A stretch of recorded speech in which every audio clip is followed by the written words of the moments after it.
menghadirkan investigasi 4 peristiwa di sepanjang tahun 2025. Dipo Investigasi, Senin 5 Januari pukul 9 malam di Kompas TV.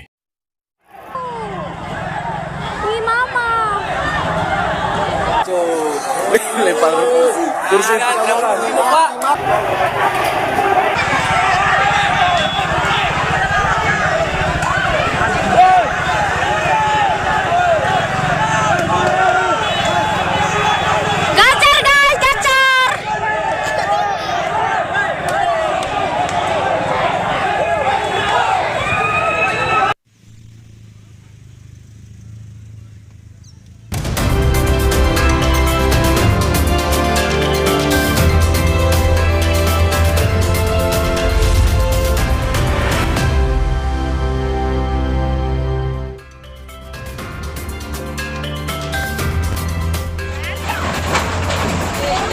Allahu Akbar, la ilaha illallah, astagfirullah. 4 rumah warga di Kampung Koto, Kota Padang ambruk dan hanyut akibat abrasi sungai sejak terjangan banjir bandang akhir November lalu.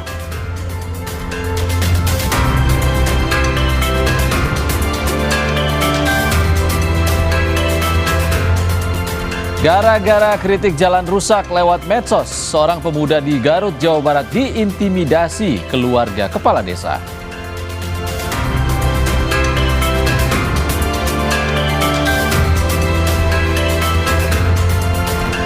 Mantan Mendikbudristek Nadiem Makarim didakwa merugikan keuangan negara 2,18 triliun rupiah dalam kasus dugaan korupsi pengadaan laptop berbasis Chromebook.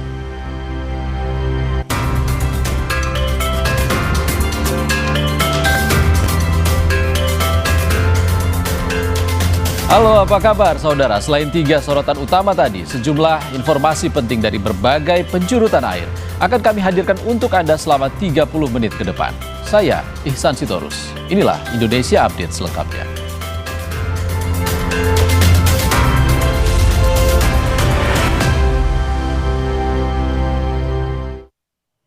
Kita ke kabar pertama, saudara. Pertandingan sepak bola di Kabupaten Buton Selatan, Sulawesi Tenggara berlangsung ricuh. Ratusan personel TNI dan BRIMOB bentrok.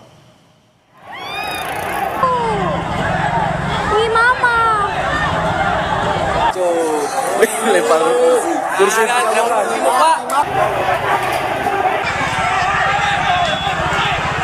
Inilah kericuhan yang terjadi saat akhir pertandingan sepak bola yang digelar di lapangan Lakarada, Kecamatan Batauga, Kabupaten Buton Selatan. Personel TNI Batalion TP871 Lamaindo saling kejar dan bentrok dengan personel BRIMOB Polda Sulawesi Tenggara. Suasana semakin tegang karena kerusuhan terjadi saat penonton masih ada di sekitar lokasi. Kericuhan baru dapat dikendalikan setelah pimpinan kedua batalion turun untuk menenangkan masing-masing anggotanya. Akibat insiden ini sejumlah personel luka-luka. Kedua pimpinan batalion masih berkoordinasi untuk upaya perdamaian.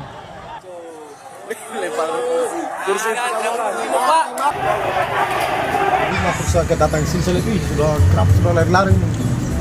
Sebelumnya memang situ ada pertandingan apa? Bola. Berarti setelah pergi bermain bola baru ada kerusuhan. Iya, katanya begitu sudah selesai acara bola dong. Yang Bapak lihat kemarin kayak gimana situasinya? Iya, pada lari pada ini. Bawa kejar ya? Kejar-kejaran. Sampai ke jalanan sini juga, Pak? Sampai di sini di jalan. Kejar-kejarannya itu? Iya. Saudara, diduga korsleting gudang farmasi RSUD Harjono Ponorogo, Jawa Timur terbakar. Kebakaran sempat membuat petugas medis dan warga panik karena titik api berbatasan langsung dengan gedung IGD.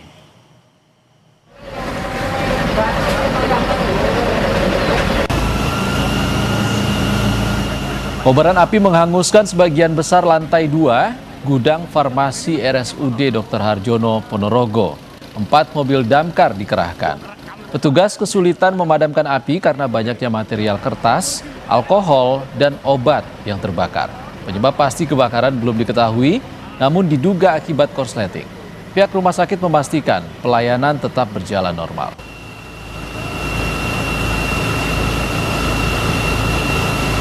Di tempat di gudang farmasi, ya. Jadi gudang farmasi yang berada posisi di sebelah baratnya ruang UGD. Kemudian kami segera merapat dengan 4 kendaraan damkar, kemudian juga dibantu oleh BPBD, teman-teman kepolisian, berupaya memadamkan api, tetapi kami masih terkendala asap. Karena yang terbakar adalah diantaranya di situ ada gudang farmasi, diantaranya alkohol, kemudian buku-buku, nota atau resep-resep itu. Kita bergeser ke Jawa Tengah, saudara. Sebuah truk trailer bermuatan baja kehilangan kendali hingga menabrak 2 mobil di tol Batang Semarang, Batang, Jawa Tengah. 1 orang meninggal di lokasi.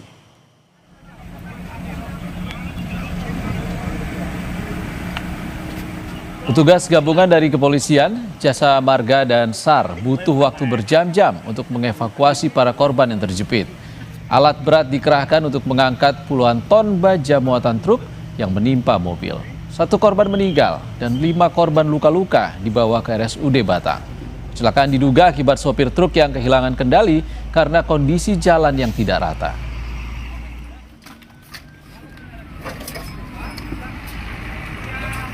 Kendaraan dari arah Jakarta menuju Semarang jalur A, kendaraan ini out of control, kemudian akibat dari tersebut kendaraan yang di belakangnya tidak bisa mengendalikan sehingga menabrak kendaraan yang out of control tersebut. Ada berapa korban? Ya, sementara ada korban yang kita evakuasi saat ini, sama-sama kita lihat ada 6 korban, satu meninggal dunia, 2 luka berat, selebihnya luka ringan. Dan ini saat ini sedang kita bawa ke RSUD Batang. Kita ke sorotan lainnya, saudara. 4 rumah warga di Kampung Koto, Kota Padang ambruk dan hanyut akibat abrasi sungai sejak terjangan banjir bandang akhir November lalu. Warga bergotong royong secara mandiri memperkuat tebing sungai agar kejadian serupa tak terulang. Onde kan, kan?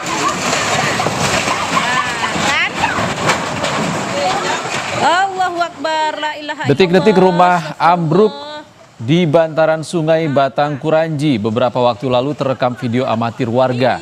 Setidaknya sudah ada 4 rumah warga di Kampung Koto, Kota Padang ini ambruk dan hanyut akibat abrasi sungai sejak terjangan banjir bandang akhir November lalu. Khawatir abrasi terus terjadi dan mengancam rumah-rumah lain di pinggir sungai, warga bergotong royong memadatkan tebing sungai dan coba membuat dinding kayu untuk menghalangi arus sungai agar tidak langsung menghantam dinding sungai yang mengarah ke permukiman. Di tengah usaha yang dilakukan, warga terus berharap agar mendapat bantuan alat berat untuk perbaikan dan normalisasi sungai.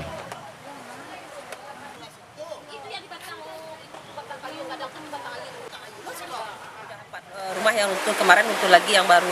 Jadi masyarakat sini rame-rame gotong royong untuk mengendam sungai. Biarpun kami yakin kalau entah bisa atau tidak kami ngedam dengan manual seperti ini. Yang penting kami berusaha. Kami sudah berusaha. Tapi kami mohon juga pihak pemerintah, baik pemerintah dan BWS 5, tolonglah datangkan alat berat ke sini untuk normalisasi sungai. Kita bergeser ke Aceh. Pasca putusnya jembatan Berawarang Gajah Burlah di Aceh Tengah, akses transportasi dan ekonomi warga di 4 desa terputus total. Untuk mengatasi kondisi ini, TNI Angkatan Darat akan membangun jembatan gantung sebagai akses sementara bagi warga. Meski bertaruh nyawa, sejumlah warga terpaksa menyeberang melewati sungai di Desa Burlah, Bugeara, Kekuyang, dan Bintang Pepara. Putusnya jembatan Berawarang Gajah Burlah membuat aktivitas lebih dari 2.000 warga terganggu. TNI Angkatan Darat akan membangun jembatan gantung sepanjang 120 meter dengan lebar 1,2 meter. Jembatan nantinya dapat dilintasi pejalan kaki dan sepeda motor.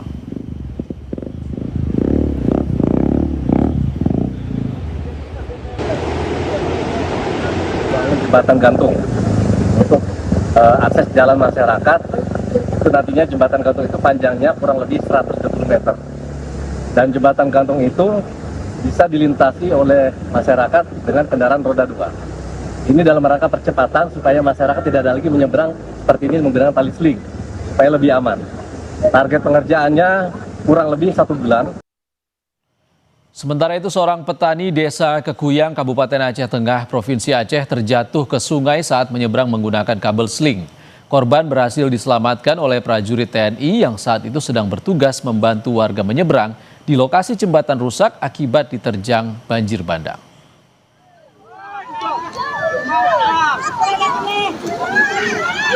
Jatuhnya seorang petani saat menyeberangi sungai di Desa Burnibius, Kecamatan Silih Nara, Aceh Tengah, membuat warga di sekitarnya terkejut.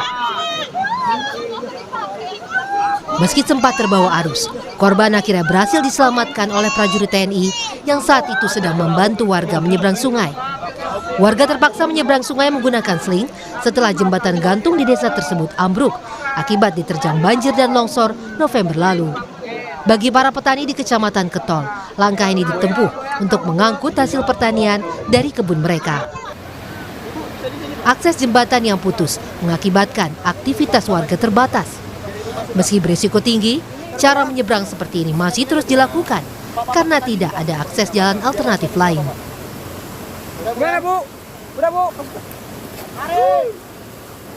Jalan alternatif yaitu jalan dari Kalaketol, Bu, ke Serempah, tembus ke Burlah. Namun keadaan masih dalam keadaan rusak. Tapi tentunya atas nama 4 desa, semoga akses jalan bisa segera dibantu oleh pemerintah. Hingga kini 4 desa di Kecamatan Ketol masih terisolasi, yaitu Desa Kekuyang, Burlah, Bintang, dan Desa Budara. Sementara di Desa Burnibius, 2 dusun masih terisolasi total karena jembatan terputus dan belum bisa dilalui. Zikri Maulana, Kompas TV, Aceh Tengah, Aceh. Gara-gara kritik jalan rusak lewat medsos, seorang pemuda di Garut, Jawa Barat diintimidasi keluarga kepala desa. Informasi selengkapnya di Indonesia Update.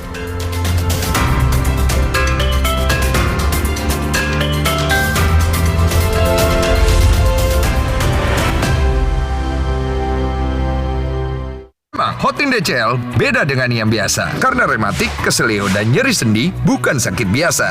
Pakai Hotin DCL. Bahan aktif DCL-nya meresap ke pusat sakit. Panasnya pas, redakan nyeri sendi dan keselio. Hotin DCL. Sendi harus dijaga, apalagi kalau usia sudah bertambah. Jika perlu, minum Wellmove, bantu jaga kesehatan sendi. Wellmove diproduksi dengan teknologi modern dan halal. Wellmove, bergerak itu nikmat. Asra itu men-challenge saya untuk bangun SDM tidak hanya di satu titik. Masyarakat yang dulunya menebang, sekarang menjadi pemandu wisata di kawasan Nyara ini. Komunitas-komunitas anak-anak muda turun dan terjun langsung di lapangan. Astra merajut semangat dari ujung barat sampai ujung timur Nusantara. Bergandengan tangan demi kemajuan desa yang berkelanjutan. Banyak yang sudah membuktikan Aqua terasa sejuk meski tanpa didinginkan. Diproses dari air pegunungan dalam aquifer yang terlindungi, kaya akan mineral alami. Aqua, hadirkan kesejukan badan dan pikiran. Lagi sariawan bibir pecah-pecah. Yuk ke apotek bentar. Saya mau cari obat panas dalam. Daripada obat, mending minum madu. Madu TJ panas dalam. Kombinasi madu plus 3 herbal. Nyaman banget di tenggorokan. Madu TJ panas dalam. Alergi jontor nih. Aku biduran, obatnya yang depannya Indal CTN. Bisa dibeli tanpa resep dokter. Indal CTN, komposisi anti alerginya redakan alergi. Indal CTN. Oh no, pakai Ciptaden Fresh Maxi Coolbus dengan Blue Gel Technology. Red Zap usir bakteri bau mulut. Jadi polemik berkepanjangan. Akankah sejumlah drama kembali mewarnai tahun 2026? Kami hadirkan investigasi 4 peristiwa di sepanjang tahun 2025. Dipo Investigasi, Senin 5 Januari pukul 9 malam di Kompas TV.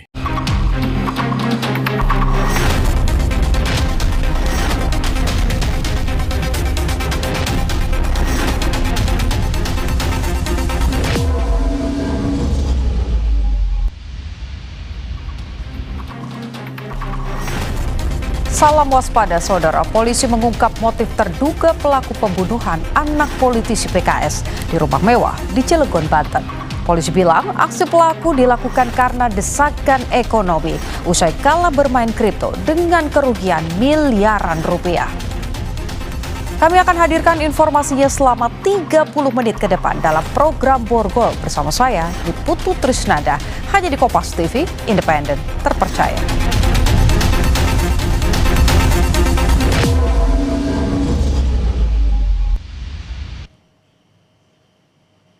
Kita awali Borgol edisi kali ini, saudara, dengan informasi tim Resmo Polda Sulawesi Selatan menangkap 1 dari 2 pelaku pencurian dengan kekerasan terhadap sopir taksi online di Kota Makassar, Sulawesi Selatan. Aksi pelaku yang melakukan penganiayaan terhadap korban terekam CCTV. Rekaman CCTV ini memperlihatkan seorang sopir taksi online yang menjadi korban pencurian dengan kekerasan di Jalan Baji ATK, Kecamatan Mamajang, Kota Makassar, Sulawesi Selatan. Dalam menjalankan aksinya, 2 pelaku berpura-pura menjadi penumpang. Di tengah perjalanan, kedua pelaku kemudian melancarkan aksinya dengan menganiaya dan berusaha merampas handphone milik sopir taksi online. Setelah dilakukan penyelidikan, polisi berhasil menangkap seorang pelaku